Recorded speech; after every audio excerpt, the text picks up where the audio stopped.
is InBeatWin, and it's something that was it came to life in our curriculum. We ran this curriculum for about 5 months during the pandemic, and so what we're gonna do is we're just gonna have some conversations with some of the ballers that were part of the curriculum. And so today we have Owen Miller, and so Owen, can you send the thing again? There you go.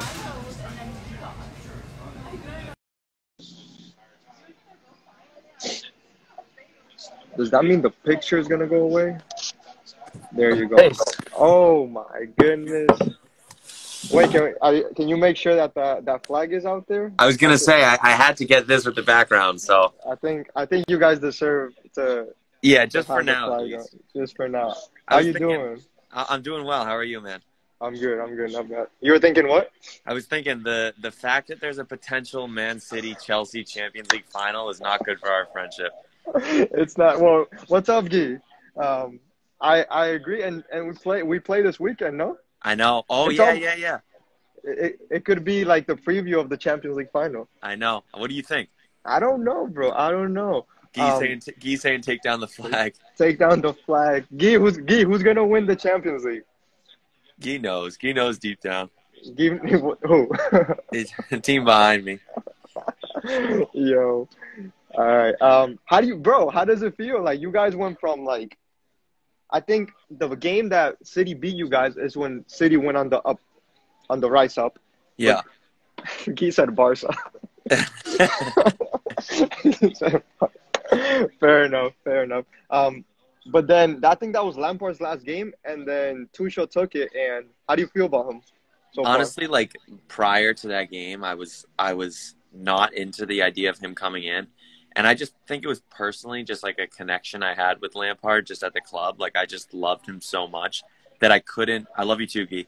Love you, that brother. I couldn't really like separate my. I was kind of blind to the fact that he wasn't doing a great job, and it's like. Tuchel's like a stepdad in that case. Like you don't like him at first, but no, he's been so good since he's come in. And I've loved the way he's kind of turned things around. Yeah, I don't want to get carried away with it though, because like you don't want to get because things can change just like that. So I don't want to get too carried away. I think this weekend can have a big say on their confidence. Yeah, for sure, going against City and getting a good result. And I think Pep struggles when he has to play against smarter coaches, guys that really don't necessarily are as predictable. Mhm. We got Sancho saying that once they play Madrid, it's over. oh Sancho, What's kick good, him out. tell Can you it. kick him out?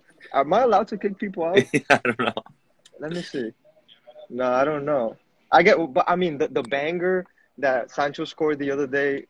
Oh, he's allowed to stay. He should be leading this life right Yeah, now. he should be. Yo, who's that? Matthias. Chelsea sucks. He's always saying that. You know, as a Matthias. Chelsea fan, I'm always taking heat. Matthias, what happened to Bayern, man? I was hoping for a City Bayern. Look at what Kellett's saying. United will catch up. Damn. I don't even want to think about that. I was gonna say Andres isn't against that idea. So Yeah. We got Luke's dad saying Chelsea's gonna win the Champions League, calling it. Oh no, it's Luke. it's Luke. Said Okay, it. I love that, Luke. I love that. Luke is no longer in Infinite Ballers. Man, Bayern should have won. I mean, I don't. So that's a funny statement because I used to think the same. I was like, the better team should have won, or like the team that played better soccer. And then as I was coaching, I realized that you know what, the team that wins is the team that should have won. 100%. Which is interesting. But anyways, we could go on for days. I don't know what. So the whole chat is in your face, and I can't. Yeah, I'm trying to get that out too. It's funny you say that. Okay. Okay. Now it's a little less. Before we go, how's your relationship with Lampard though? I still don't hate him. Like some people do. Some people are mad kind of like the situation he put us in, but I still love him. Yeah. I still obviously love what he did for the club as a player. And then in terms of as a coach, yes, he wasn't ready, but I think that like it's his dream job and you don't turn that down. So like he was offered the job, so it's not like it's his fault for taking that. So Yeah, I still love him, to be honest. And I think he'll still be a good manager one day. He's only like 41 or something. So He is good. He is good. I think yeah, Chelsea. It's tough to start at Chelsea, to be honest. yeah, it is. Um, but all right. Anyways, so today we have Owen here, and we're gonna talk about our collection, InBeatWin. And so last week we had Dunya on the call, and so we were talking about the idea that we have a beat inside of us, and that's the most accurate sign of life. And we relate it to if you go to the emergency room for whatever reason you go, the first thing that they have you do, whether it's a mild injury, severe injury, is they check your pulse, and they're looking for a beat inside of you to see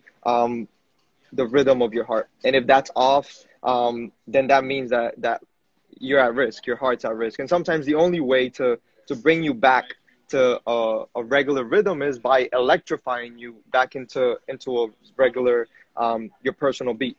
And so we were saying how life sometimes just electrifies us back into the beat that maybe we've forgotten about, whether it's because we're succeeding or whether we're struggling, whether it's in soccer, in school, with family, with relationships. And so these moments in which we feel that it's a upbeat or a low beat, but it's actually life just putting us back into what really matters. And I think one thing that happened recently to everybody was the pandemic. I think the pandemic was a big moment in which life literally electrified us all, and we started to acknowledge and be more grateful for some of the more smaller things. So as an athlete, I can't imagine how difficult it must have been to not know if you were going to have a season, how are you going to train, and at the same time, you're still getting older.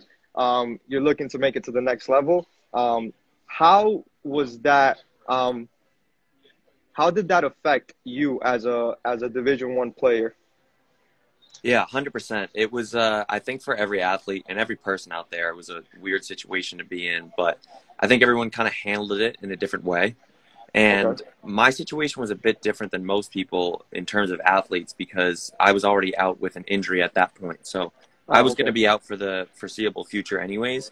So I didn't really miss much soccer. I missed a lot of soccer, and so did everyone else, though, so I missed it because of injury, but also because of the pandemic. Obviously, we'll get into the injury aspect later, but in terms of the pandemic, I definitely, even though I was injured before that, I was still going to practice every day. I was still lifting every day. So once the pandemic came around, I kind of had to reshape my thoughts on the game. And, it was taken away from me because, as a D1 athlete, as any athlete, you're in the game every day. Like, it more than anyone, but you're there every morning. You're there for a couple hours, but it's always on your mind. And when you're not there, it's really weird. So I kind of had to reshape my love for the game, and I kind of was able to see it from a different perspective. So I was say more about that. What do you mean by that? Reshape the love for your game. Yeah, so like my whole the way, ever since I was 4, my love for the game came through playing, and that's kind of how I always brought joy to my life. And since that wasn't there, due to the pandemic at the time, something, I wasn't part of a team. Obviously, none of us were part of a team. Something that I did, I was fortunate enough to be I'm still part of a one-on-one coaching business. And fortunately, that's something that you could do during the pandemic. It's outdoors, socially distanced, wear a mask. So I really got into that because it was a good way to make money during the pandemic. Obviously, a lot of people weren't able to work, but also I was able to kind of expand my knowledge of the other side of the game, which was teaching it. And I really fell in love with coaching it, and, seeing how it can affect others. A lot of people who kind of remind me of myself when I was younger, stuff they deal with on and off the field, and, watching them improve from what I taught them really brought joy to me. And I kind of realized that that's what I want to do one day down the line. And I wouldn't have known that prior to the pandemic. So I was really into coaching. I got more and more involved with it. I started studying the game more, watching. Obviously, we couldn't watch soccer because it wasn't on at first, but I was watching. I think you gave me a link, so I was able to watch like a ton of previous games. Which I was really grateful to do. And, I was just kind of analyzing them in a different way. And then I actually started getting my licenses during the pandemic as well. So I kind of started, I took it as a situation where, yes, I can pout the fact that I can't play soccer right now, but, or I can find a different way of how I love this game, and that's coaching. And I kind of am I'm still not ready to fully coach full time. Yep. I'm setting myself up, and I was able to set myself up during that time. Yeah. Yeah. You said so many things that I think, one, without injuries and without the pandemic, you wouldn't have, put into your mind. And so I think sometimes we confuse that soccer is you can only fall in love with the game as a player. And I think the pandemic pushed us to find other ways to still be able to have a relationship with the game. And the reality is it's almost like it's setting you up for what's coming next. Exactly. And it reminds you that soccer actually can be with you for the rest of your life. And it can even give you a living. Right. Even if you don't make it as a player, or even if you do make it as a player, at one point it's going to come to an end. So I think it's good that you increase the amount of perspectives that you have for the game. Because when you go back to, like, at its core, I think as humans, when you really look at our beat and what we are, I think we just, through our life, we learn and we teach, right? That's it. And then you can put whatever name you want on top of it. It could be soccer, it could be basketball, it could be engineering, it could be all these other things. We happen to have that experience through soccer. And I love that you're saying you were able to see that you could already start educating some of the stuff that you learn, and that there's other kids, other Owens, right? Younger ones. Yeah, definitely. And on top of that, I think that there was that whole aspect of the pandemic with soccer. And I think the other thing that and I think this applies to every aspect of my life and every aspect of everyone's life during the pandemic, but I definitely noticed it with soccer. It also made me appreciate it more because I was without it, and not just playing it, but the whole team setting, the whole seeing your every day, working towards a common goal, all that kind of stuff. When that's kind of stripped away from you, and watching it, so like it was, that first game was like Schalke versus Dortmund. Dortmund, I remember that. Yeah. I remember that. I was so excited, even though it wasn't that big of a game, but it was just because, the pandemic really taught me in a way to appreciate, and it showed me how much I love the game and how much I need it in a way. But yeah, so I'd say those were two things that. Wow, that's so good. Yeah, that's so good. It's interesting how that electrifying of a pandemic brings us back to the essence of why we actually love the game. And it took us losing it for a bit. This guy said the other day in a podcast that I was in, he was like, what if every time you encounter someone or something, you took it as if it was either the first time or the last time? And I was just curious as to, like, what would that be if, like, I'm hanging out with mom as if it's the last time? Right. Not in a pessimistic way, but in, like, a grateful way. Yeah. What if I'm going to coach a game as if it was the first game I've ever coached? And there's a little bit of a different air to it. So, all right, cool. Let's not get off track. So the next question is, so you've had a lot of injuries in the last few years. Honestly, I don't know how mentally you've been able to cope with all of these and still be out there performing at such a high level. And so injuries are a big beat interrupter, I would say, to any athlete, not just soccer players. So I don't necessarily want to go in as to how you overcame the injuries. I would like to know more of the difficult parts of it. I want to know, where were the times in which, or give us some events or some examples of when you just couldn't find any answers, when you were like, man, why is this happening? I can't catch a break. I think sometimes we learn more from the downbeat, like the pandemic when we lost everything. So tell us a little bit about the most difficult moments. Yeah, 100%. And, I've always been someone that's kind of struggled with injuries, but prior to college, it was a bit different. It was just, I had a few concussions that put me out for the longest. Oh, yeah, I forgot about that. Yeah, so the longest for concussions in high school was only about a month. So it wasn't anything like in college. And I remember freshman year of high school, I tore my groin, which I was out for like 3 months. And that was kind of the first taste I got of injuries. But I grew really quickly throughout high school, and I was really short as a freshman. And you know how it works. Like if you grow really fast, your muscles kind of grow. I don't know how that works. Yeah, you don't know how it works, but no. your body's more prone to injury, and my body definitely changed going into freshman year of college. And yeah, I've suffered a ton of injuries. So, you know, to start, it was freshman year. I had just a small cyst in my knee that they had to remove. I didn't have to go under for it, but there was an operation. And then my sophomore year, I had a meniscus tear where they did have to repair it. I had to go under for that. Put me out for a couple months. I came back, was playing really well in the USL2 team in the summer.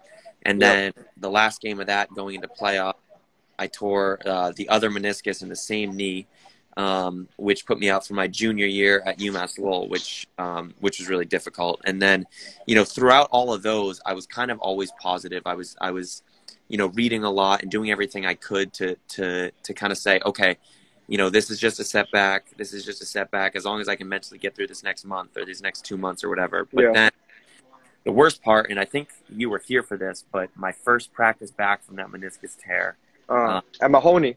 At Mahoney, yeah. I remember. I was, you know, finally practicing again. It felt incredible. I think 20 minutes in, you know, I stuck my leg out. I kind of got scissored in between two other legs. And you can ask anyone that was there, but you could hear just 3 giant pops. And, yeah, I felt it was the worst pain I've ever been in. And I tore my ACL and meniscus on my other knee. So what was going through your mind in that moment? That's when things really started to get difficult, and that was I'll get more into the worst parts after that. But that right then, what was going through my mind was, it was just, why me? Like, why me? Because the way I think of things is like, I try, you know, I like to think that I take good care of my body. You know, I do everything I can to try and prevent these injuries, and they just kept coming on. And then finally, one that lasts about, you know, a year. When that happened to me, I was just like, why is this happening to me? I know kids that don't work like me to prevent these injuries. And I know it's not a good mentality to have, but in that moment, I was just thinking like, why do I have to go through this again? When can I just play soccer again? And it's going to be so long until that happens. So that was a really difficult moment. And then the pandemic started. So I'd say that whole year and a few months was definitely the most difficult moments. And I'll kind of go through that right now. But once the pandemic started, so I got surgery late December, and then the pandemic hit like early March. So which is the most crucial kind of time for recovery. So when it comes to like maybe like a muscle tear or something like that, like you can learn to rehab on your own, but with an ACL, like you really need professional help. And once the pandemic hit, I was kind of tossed in the deep end on my own. And you can't see physical therapists live at first. You couldn't. Yeah. And then I had you know, I don't want to say too much, but I had an athletic trainer at the time that kind of left me alone. And I had to try and figure things out. So I was only making things worse for myself. I didn't know what I was doing. I was trying to do all the research I could, but I could only feel my knee getting worse and worse. And what was really tough was, you know, April and May were coming around, and you know, people were saying, "Oh, can you run at this point? Or can you sprint at this point? Are you good to like play almost?" And I still couldn't even jog without feeling pain. I couldn't jog. I didn't know how to jog. My muscles didn't know how to. And that's when I was really starting to lose hope, because I was like, okay, our season's coming around in the fall. Like, this is I just have no hope to get back in time for this. I can't even picture myself kicking a ball. I remember saying that, like, I can't picture my leg kicking a ball, because like they totally reconstruct your leg when you get that surgery. And so yeah, that was a really difficult point. But then it got to a point where I was doing rehab on my own one day, and I heard like and it was just a kind of like a scare, but I went in, and I'm not too proud to admit it, but I started crying, and I was like, I'm never going to get better. So at that point, I looked up best physical therapy places near me. I called them. I said, I don't care how much I have to pay. I just need to fix this. Like, and I was fortunate enough to start working with a physical therapist named Stephanie Allen. Shout out to Stephanie Allen. She, who I still have a good relationship with, and she really helped get me through it. But so that came around. Our season got postponed because of COVID, which one could say was a blessing in disguise. I don't want to make light of COVID, obviously, Yeah. but that was a blessing in disguise for myself personally. And then I started in the fall, I started to kind of come back, but I'll be honest, and this is the part that not a lot of people talk about when returning from injury, but the most difficult time for me was probably the beginning of this season, which when I was returning to playing. So This spring. this spring, yeah. So Okay. so January and February were the most difficult times, and you know, everyone, when I was talking to you, when I was talking to my mom about it, they would be like, "What do you mean? Like, you're finally back out there?" And it was true. So once January came around, I was finally training, but those 2 months were some of the most down moments. What about them, though? What about them? So what happened was I expected it to just be perfect returning, and I expected it to be just an amazing return where everything's going perfect. I'm playing the game I love again. I'm free flowing through everything, but it was far from that. I had a mixture of something going on at home as well, but the combination between that and soccer, I felt slow when returning. I felt a lot slower. I didn't feel as comfortable on the ball, and I just lost my confidence. I lost complete confidence, and I'm not too proud to admit that right now. Like, I'm I'm the captain of the team, and it's tough to go out every morning as the captain of a team and pretend like you're confident, pretend like you're happy with what's going on. And those 2 months were just so difficult because I thought that I'd lost myself as a soccer player, because I felt that I was losing love for the game. I felt that I wasn't the player that I used to be.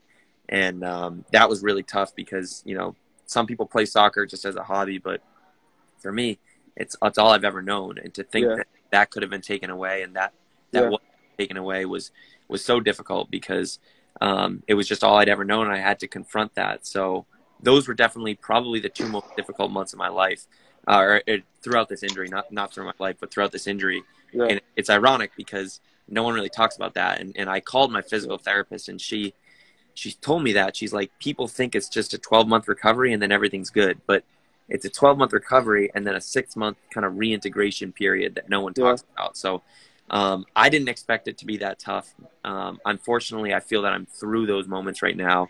I worked on it a lot to get through those moments, but yeah, believe it or not, that was the most difficult part, was returning after being out for so long. Wow. What a story. And I think one of the things that we want to have happen through this collection is that it's not so much for you to wear a hoodie that says Infinite Ball. It's a hoodie that is going to allow you to tell the story, that somebody's going to ask, what the hell does that mean? InBeatWin. Like, and it's more the idea that we feel that athletes have infinite stories inside of them, and that the athletic life is not necessarily just getting into Division I, or it's missing the next level, or just the journey on the field. There are so many rich stories, and as ugly as these are the stories that are going to make Owen a person that some other people can't be. And so you're going to have the ability to mentor and help players that perhaps I can, because I wasn't in that situation, right? And you are able to empathize with them in a whole other level because of this situation. And you mentioned so many things that, like, not just in soccer, but just a simple idea that we want to come back, like, if everything is normal. How many people are doing that right now with the pandemic? Like, we're recovering from a ACL called COVID, and we want to just go back as if we don't need a bit of a rehab, right? Mentally. The question that you said, why me? I feel like there's so many moments in our lives when we actually ask ourselves that questions. It's interesting because we don't ask that question when good things happen, right? We automatically go to the others. I earned that, right? Right. And so being okay with understanding both sides of, or maybe sometimes saying why me in the good ones, right? And it'll make you understand a little bit more of the why me's and the bad ones. And then the other question that you said is, I don't know. No, you said the statement was, I don't know what I'm doing. When you didn't have a trainer, and so many stages of life, like as a coach or as a player or as a entrepreneur, is what am I doing? And I don't have the help around me. And I think one thing we forget is that we have ourselves, and that everything that you have, if there's beat inside of you, you have the ability to figure out, as you did. You went and reached out and you met Steph, and it's probably a relationship that you wouldn't have had. And there's so many things that you wouldn't have attained if it wasn't for such a deep story. But that is the story that people outside should be hearing. Not just Owen got out of Medford Right. and then he had some injuries and then he was expected to make it but he didn't make it, or he went through the injuries and he made it. That's so shallow. There's so Right. much more beauty in everything that you just told us. And the last thing, man, is like, as a captain, I don't know that there's many captains of a Division I institution that will come on and take on an interview not knowing who's going to be listening, and be okay with saying, I walk onto the field without confidence. Right. Because I'm sure everybody has done that at some point in their life. And there's more courage in you being able to speak it out. So I admire you, and you inspire so many. I hope when some of the younger players watch this, that stays with them. And so that's just the final question. And so in now that we went through the toughest moments, what keeps you going? And it could be what keeps you going with soccer or what keeps you going in life. The moments in which that why me comes along, or I have no clue what I'm doing, or I just score the winning goal, and it's almost like you just want to continue to celebrate. What keeps you going? What comes after the why me's or the celebration? Yeah, it's something that obviously we're all still trying to figure out, and I'm still learning. That's good. That's good. Yeah. Already. And I'm still, I'm still trying to figure that out. But something that I definitely learned through this, where in my kind of darkest moments through soccer or through any aspect of life, and my best moments as well, is the concept of mortality. And it's so cliche, but it's true. Is that one day, like, kind of once I was so far down, I kind of had to figure out, like, I watched a video and it said, like, one day you're going to die. So, like, in a way, you're kind of wasting your life if you're moping about whatever's going wrong, whether it's your injury or if you're, whatever's going on in your life. If you're wasting your time on social media, if you're wasting your time lying around in your bed, all those low moments, what keeps me going is the fact that, like, it's so cliche, but I don't want to waste my life kind of in those moments. Obviously, I can accept that they are going to be tough moments, but I don't want to waste my time and waste my life because, I don't know. I think maybe I haven't told you this, but something that happened in November of this year, or of 2020, I had a near drowning experience with my best friend, David, the one that you met at the fields. He almost drowned and I almost drowned trying to save him. And when that happened, I really kind of realized how fragile life is. And like I said, it sounds so cliche, but my lock screen now is a picture of the lake, and it says "Every day is a gift," because yes, because that gets me through the tough moments. Is that, like, I could have died that day. My best friend could have died that day, and we didn't. So yeah, David just just heard it. Damn, that's so deep. We humans make it seem as if being alive is normal. And we take not everything for granted, but the idea that it's not normal to be alive. It's not necessarily normal to be at UMass Lowell. It's not normal to still have a parent, to have a significant other. That can be gone in a day that you go to the lake, right? Right. So that's so powerful. And a part of that in between, when we use that metaphor, is this idea that we live in between life and the end of life, right? And in the curriculum, that's where that came to life, in the idea that everything is empowered by the in between. That it only matters what you do in this moment. When you were born, you don't remember it, right? You don't remember who the doctor was. And then when you pass away, you don't, I don't know if you remember or not, because but you only got the in between. And so, Owen, it was a pleasure to hear you. It was so good to hear all of your stories, not just from me, because I've heard a few of them. But bro, if one person hears this at some point, and it might not even be today, it might be once Owen becomes, I don't know, the next Chelsea coach, and they can go back to some of the first interviews, something from here is gonna change your life, right? So we appreciate you, man. And the one thing that we always want to leave everybody with, especially with the collection of InBeatWin, is that when you go to bed, you put your head on the pillow. Man, if there's beat inside of you, the story continues, right? Mm-hmm. And no matter what happened that day, whether you were the best player on the field or you were the worst, you still got a story to tell tomorrow, right? Any final things? Actually, give me one thing that you would like anybody that listens to this to go home with. Yeah, I mean, I think it's definitely the fact that when dealing with something like this, say if it's an injury, because unfortunately a lot of players who are part of Infinite Ballers that follow you are going to have to go through an injury, is to kind of accept that and kind of prepare yourself for that period of time that people don't talk about, because that was the biggest problem. Was every book you read, every social media post you see, every movie you watch is all about the comeback and the heroic comeback and how at the end it all works out. But they never talk about that period. So to kind of prepare yourself and accept that that's going to be part of the process of returning is something that I think is really important. And one more thing. Take it. And when things in soccer or any aspect of life are going really well, is to not get too carried away, because things can change like that. And you can be out for another year. So if you get too high, then you'll get too low when things are too low. So to kind of just keep a level head and don't lose your beat. All right, don't lose your beat, bro. And I guess coming from a Chelsea fan, you don't want to get too high, right? That's the thing. Right now, learning that right now, I don't want to. There's no problem with Lampard. I would get too high when we win, and then we lose, and I'm down. So yeah. All right, last thing. Give me a. I need two predictions. I need what's going to be the final, Champions League final, and City Chelsea this weekend. I need a score. I mean, I'm just going to get laughed at.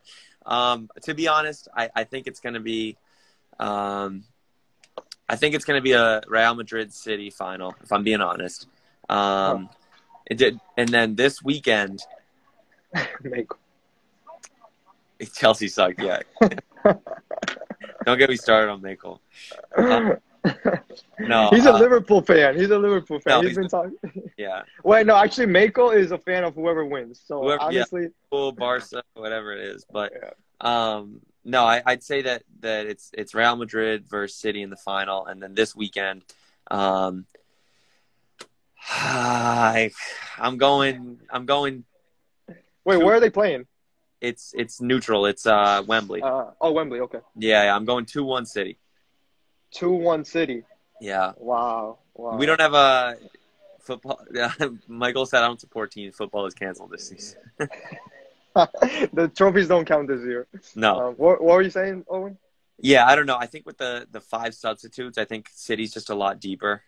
Chelsea's obviously deep this season, but Kovacic is out now, apparently with a hamstring. So we play with a 2-man midfield. All we have is Jorginho and Conte right now. So, yeah, I don't know. I mean, Conte's like not that people.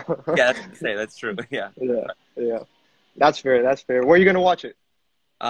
This Saturday, I'm gonna watch the game. I'm actually going to Boston. I'm gonna watch it with my cousin or my friend David, the one that I was talking about earlier. So. Nice, bro. You know me. My phone's gonna be on airplane mode. Yeah, we'll FaceTime after.